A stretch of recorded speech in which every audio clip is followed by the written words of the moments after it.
Assalamualaikum warahmatullahi wabarakatuh. Yang saya hormati Ibu Siti Anissa MPD selaku guru mata pelajaran PPKN dan teman-teman seperjuangan yang saya banggakan. Puji syukur, marilah kita panjatkan kepada Allah Subhanahu wa Ta'ala salawat serta salam semoga tetap tercurahkan kepada Nabi besar Muhammad Sallallahu Alaihi Wasallam. Perkenalkan, saya Melinda Nurhalija sebagai moderator dari kelompok 2 kelas 12 IPS 1 yang akan mengatur jalannya presentasi kali ini. Sebelumnya, saya akan memperkenalkan anggota kelompok saya, yaitu ada Muhammad Azka Hoirunizar sebagai pemateri. Yang kedua ada Iksan Maulana, ada Nur Alia, Apriliani, dan ada Reza. Dan editor ada Arjo dan Randy. Kemudian hiburan ada Revinaya, laporan yaitu oleh Akbar. Rangkaian acara yang akan kita lewati pada presentasi kali ini antara lain: pertama pembukaan, yang kedua ada penyajian materi, kemudian kesimpulan, hiburan, tanya jawab, dan yang terakhir yaitu penutup. Acara yang pertama yaitu pembukaan. Marilah kita mengucapkan basmalah bersama-sama. Bismillahirrahmanirrahim. Kita memasuki acara selanjutnya, yaitu penyajian materi. Kami akan menjelaskan materi mengenai pelanggaran hak dan pengingkaran kewajiban. Kasus yang akan kami bahas yaitu kasus pembunuhan siswi SMP 6 Tasikmalaya. Kepada pemateri, saya persilahkan. Makna hak dan kewajiban warga negara. Untuk yang pertama, yaitu mengenai hak. Hak merupakan semua hal yang Anda peroleh atau dapatkan. Hal tersebut dapat berbentuk kewenangan atau kekuasaan untuk melakukan sesuatu. Setiap yang diperoleh merupakan akibat dari pelaksanaannya kewajiban. Dengan kata lain, hak baru bisa diperoleh apabila kewajiban sudah dilakukan. Hak adalah sesuatu yang seharusnya dimiliki oleh setiap warga negara sesuai dengan ketentuan yang berlaku. Selanjutnya, ada kewajiban. Kewajiban adalah segala hal yang harus dilakukan oleh setiap orang sebelum menuntut hak sesuai dengan ketentuan yang berlaku. Pelanggaran hak adalah setiap perbuatan baik disengaja atau kelalaian yang melawan hukum, mengurangi, menghalangi, dan atau mencabut hak seseorang sebagai warga negara yang dijamin oleh Undang-Undang Dasar 1945 dan tidak mendapatkan penyelesaian akan hukum yang adil dan benar berdasarkan mekanisme hukum yang berlaku. Faktor penyebab: 1. Faktor internal, sikap egois atau mementingkan diri sendiri, kurangnya kesadaran akan hak orang lain, adanya sikap tidak toleransi. 2. Faktor eksternal, penyalahgunaan kekuasaan, ketidaktegasan aparat hukum, penyalahgunaan teknologi. Pengingkaran kewajiban adalah pola tindakan warga negara yang tidak melaksanakan kewajiban sebagaimana mestinya, sesuai dengan ketentuan yang berlaku. Faktor penyebab: 1. Tingginya egoisme yang dimiliki oleh setiap warga negara. 2. Rendahnya kesadaran hukum warga negara. 3. Aparat penegak hukum yang tidak tegas.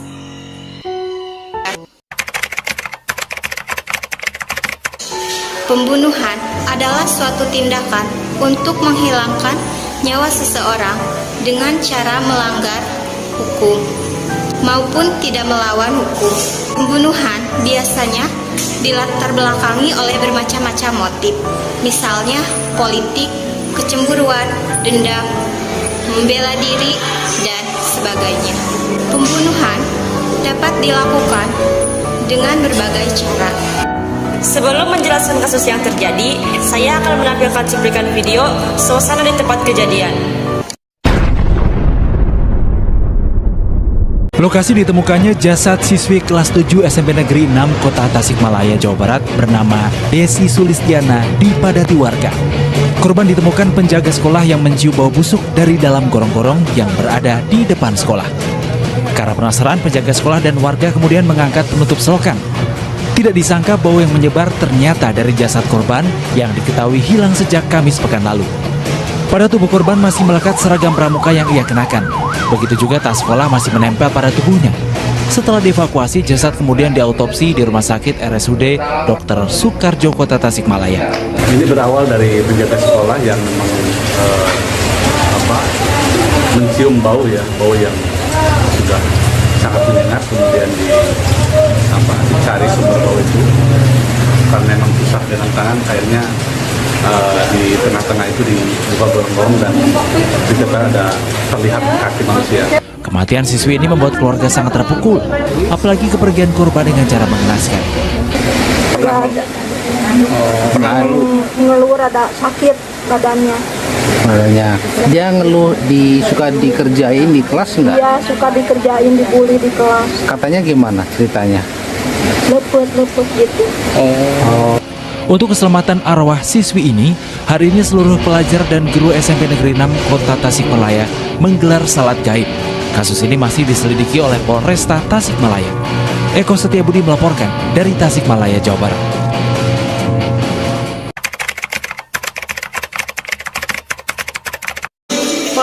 Polres Tasikmalaya mengungkap pembunuhan terhadap Deli Sulistina yang ditemukan tewas di gorong-gorong SMP Negeri 6 Tasikmalaya.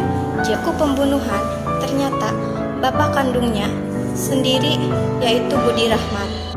Polres Tasikmalaya AKBP Anom Karibianto mengatakan pembunuhan ini bermula saat korban sepulang sekolah pada Kamis 23 Januari 2020. Delis datang ke tempat kerja Budi di Jalan Laswi, Kota Tasikmalaya untuk minta uang 400.000 untuk membayar biaya study tour. Kepada Delis, Budi mengaku hanya mempunyai uang 300.000. Uang tersebut berasal dari kantongnya sendiri 200.000 dan 100.000 lagi yang berasal dari pinjaman majikannya di salah satu rumah makan. Karena merasa kurang, Delis menolak dan memaksa meminta uang 400.000. Akibatnya, sempat terjadi pertengkaran. Budi kemudian membawa Delis ke salah satu rumah kosong yang berada tidak jauh dari lokasi kerjanya. Sesampainya di rumah kosong, pertengkaran kembali terjadi antara korban dan pelaku. Budi akhirnya kalap dan mencekik korban hingga meninggal di lokasi kejadian.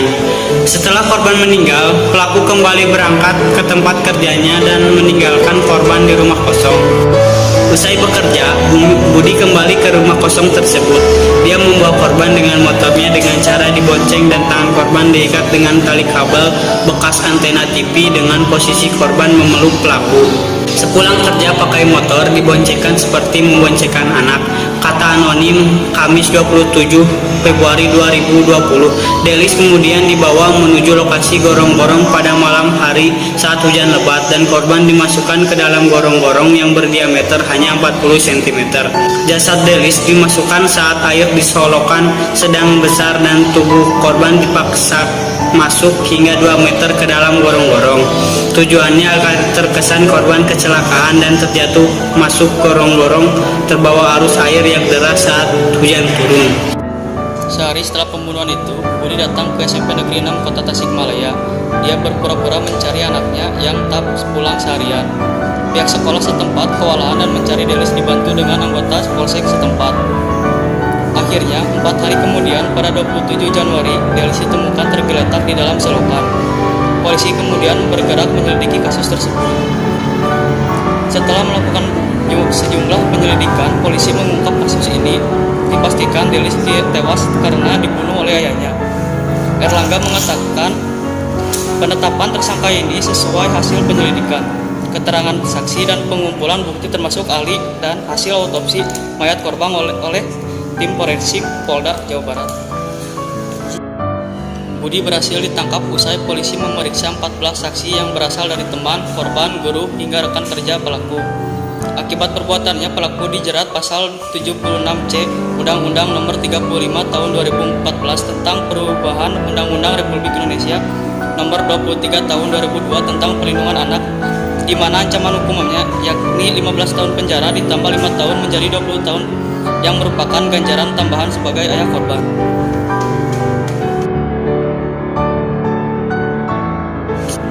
Ada beberapa cuplikan saat pelaku sedang melakukan reka adegan.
kesempatan dia untuk tidak melakukan mencekik sampai dengan meninggal dunia. Maka dari itu kita tambahkan pasalnya jadi 340. Ancamannya maksimal hukuman.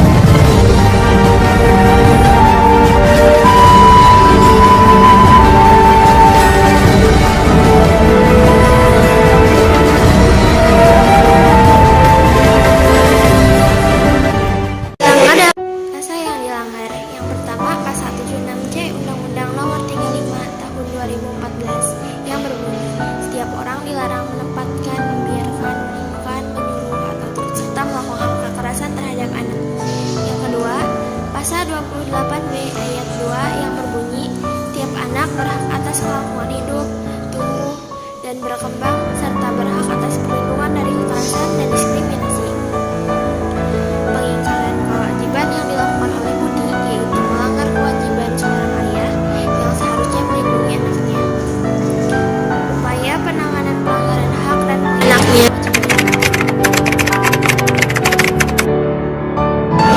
Kepolisian melakukan penanganan terhadap kasus-kasus yang berkaitan dengan pelanggaran terhadap hak warga negara untuk mendapatkan rasa aman, seperti penangkapan pelaku tindak pidana terorisme. Selain itu, kepolisian juga menangani kasus-kasus yang berkaitan dengan pelanggaran peraturan lalu lintas. B. Tentara Nasional Indonesia melakukan penanganan terhadap kasus-kasus yang berkaitan dengan gerakan separatisme, ancaman keamanan dari luar, dan sebagainya. Komisi Pemberantasan Korupsi melakukan penanganan terhadap kasus-kasus korupsi dan penyalahgunaan keuangan negara. Lembaga peradilan melakukan perannya untuk menjatuhkan vonis atas kasus pelanggaran hak dan pengingkaran kewajiban warga negara. Kesimpulan dari presentasi kali ini yaitu setiap warga negara memiliki hak dan juga kewajibannya.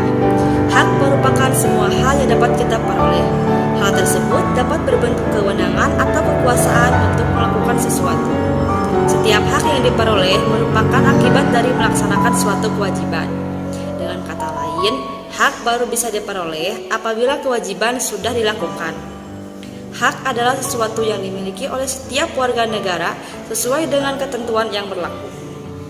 Dari contoh kasus yang telah kelompok kami pilih ini, bisa dilihat bahwa kewajiban seorang ayah selaku kepala keluarga yaitu memenuhi kebutuhan semua anggota keluarganya yang sudah menjadi hak mereka. Dan hak dari anaknya Delis adalah mendapatkan uang senilai Rp400.000 untuk memenuhi kewajibannya membayar kepada sekolah. Tetapi ayahnya tidak memberikan haknya tersebut, sehingga terjadi pertengkaran. Dalam kasus ini sebenarnya ada beberapa sudut pandang, yaitu ada sudut pandang dari sang anak yang haknya tidak terpenuhi, dan sudut pandang dari ayahnya yang mungkin pada saat itu sang anak Delis tidak mengerti dan tidak paham terhadap kondisi ekonomi ayahnya, sehingga menimbulkan pertengkaran yang hebat. Lalu, ayahnya yang tidak sadar hukum dan bertindak gegabah karena kontrol emosi yang kurang, menyebabkan ketidaksengajaan membunuh anaknya sendiri hanya karena perkara uang Rp400.000. Sebelum menutup presentasi ini, ada peta seni berupa puisi yang akan dibawakan oleh Revinaya. Selamat menyaksikan. Perkenalkan, nama saya Revinaya Utara.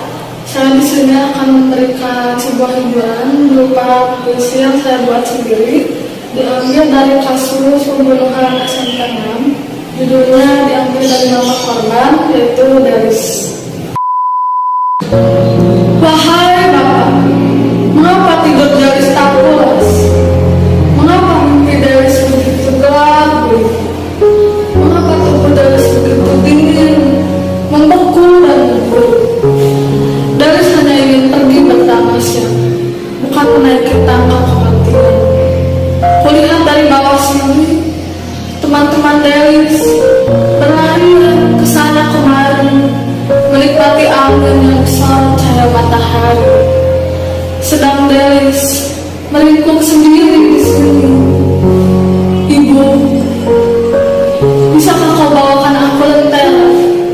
Sudah terlalu gelap di sini. Ibu, apa kau tahu? Tubuhku rasanya sakit sekali. Aku hanya ingin tidur di ranjang nyaman. Aku hanya ingin terlelap di rumah yang hangat.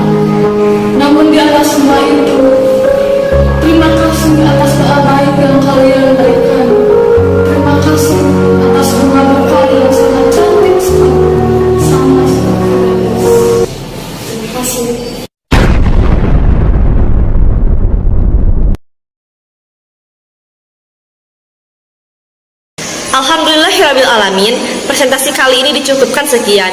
Mohon maaf apabila banyak kekurangan atau kesalahan kata. Terima kasih. Wassalamualaikum warahmatullahi wabarakatuh.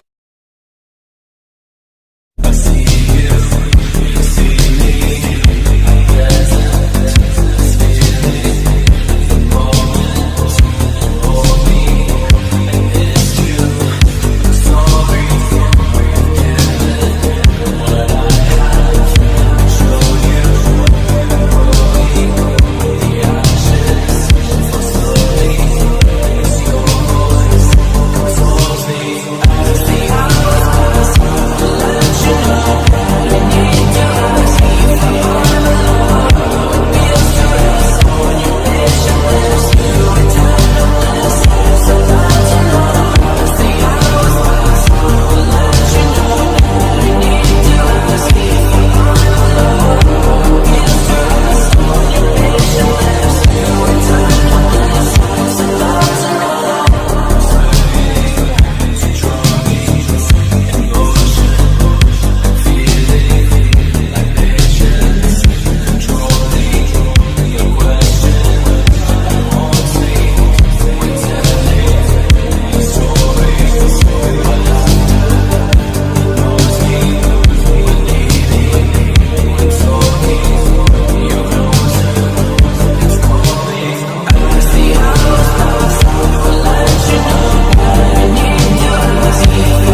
Amik Nanda Lemon. Sekali lagi hajar.